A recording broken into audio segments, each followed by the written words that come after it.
Hello mga kabsat, tara po magluto naman po tayo ng special bangus recipe with puso ng saging na marami pong pagmamahal.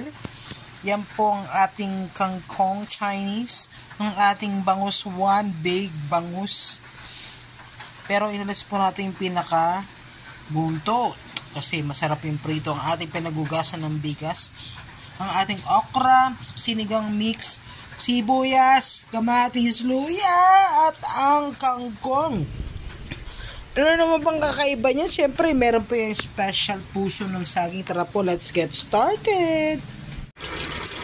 May mga karubang mga kabsat, mga kalapamilya, mga kamukbang dyan. So, tara po, simulan na po natin ang simple bangus recipe naman po natin. So, unahin po natin ang ating luya.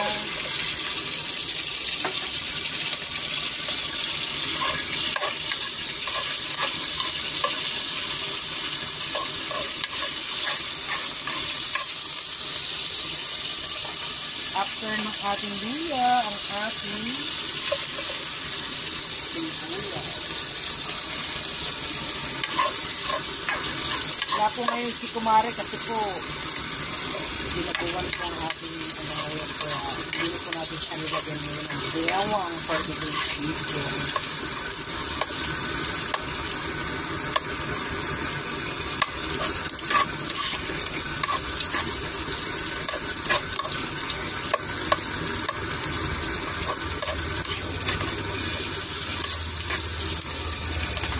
We can add the tomatoes.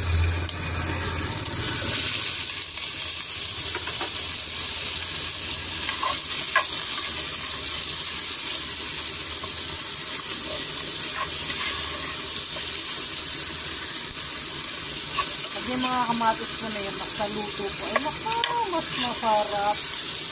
Lalo na sa ating sinapawang fish. So, lagyan ko natin siya ng konti.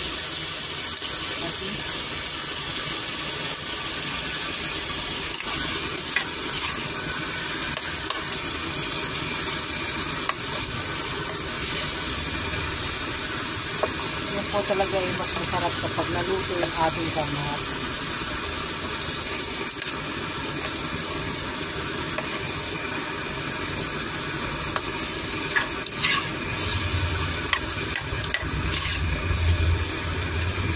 Medyo bigang-bigain na po natin ang ating tomatoes para po siya ay masarap maluto. Pag naluto ay madaling maluto. Ano daw yun?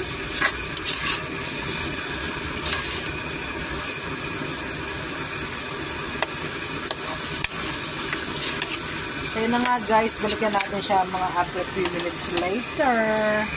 Ayun na nga mga kabsat niya dati bangus tayo ni isama tayo ito pag isang asap mo lang para maglasa yung pinaka kamatis nan. Apo kamada naman. Ito yung pinaka bitukan niya kasi kumakain po kami ng bitukan ng bangus. Mamaya natin natin siya ilang.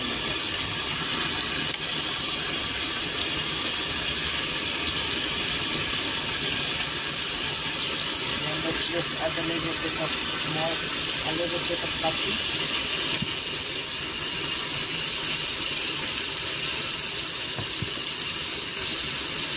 Then a little bit of salt. Kaya lang po natin maluto ang ating kamatis.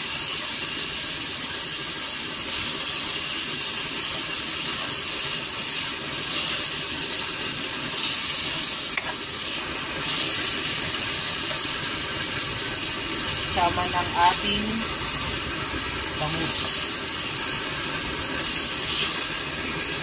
Kita nyo ba yan guys? Try nyo po yung ganyang luto ng bangus. Ay, mapapawaw ka na naman po. Ano daw yun? So yun na nga po for sure naglasa na po ang ating bangus dyan sa ating binisang kamatis. Then we can add yung pinagugasan ng bigas. There you are. Mga Tapos kasi ito medyo matigas-tigas po ang ating puso ng saging. We can add ang puso ng saging. Kasi sabi nga nila, sabay-sabay na kayo sa finals. Ano daw yun? Ayan po, mga kapsat.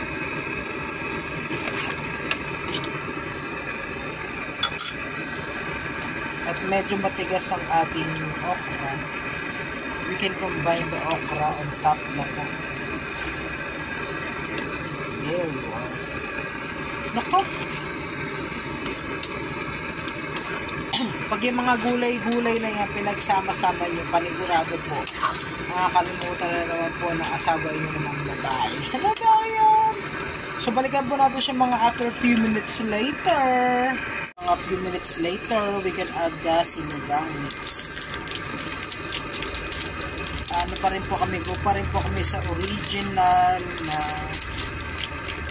flavor.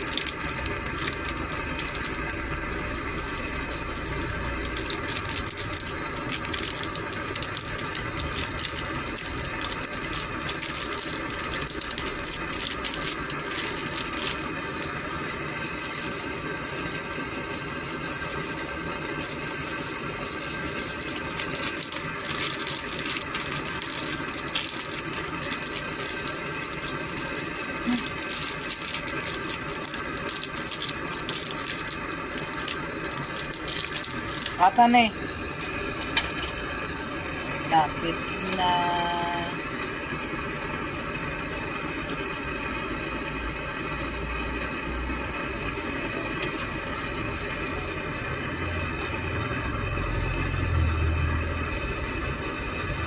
Ito pa lang po ay napaka-asim na.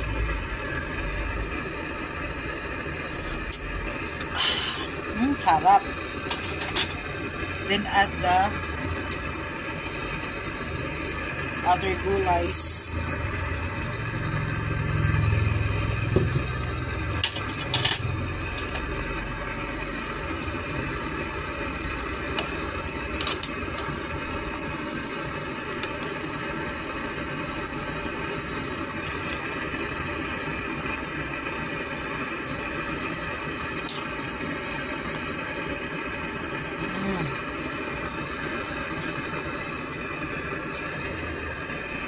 And add the kangkong.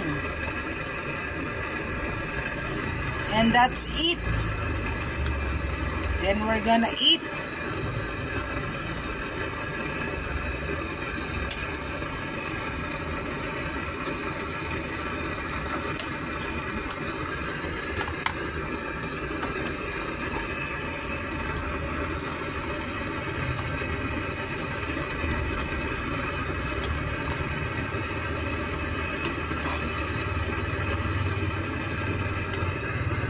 Tali. Mga 1 minute later, ito tinaimas nga sinigang manok.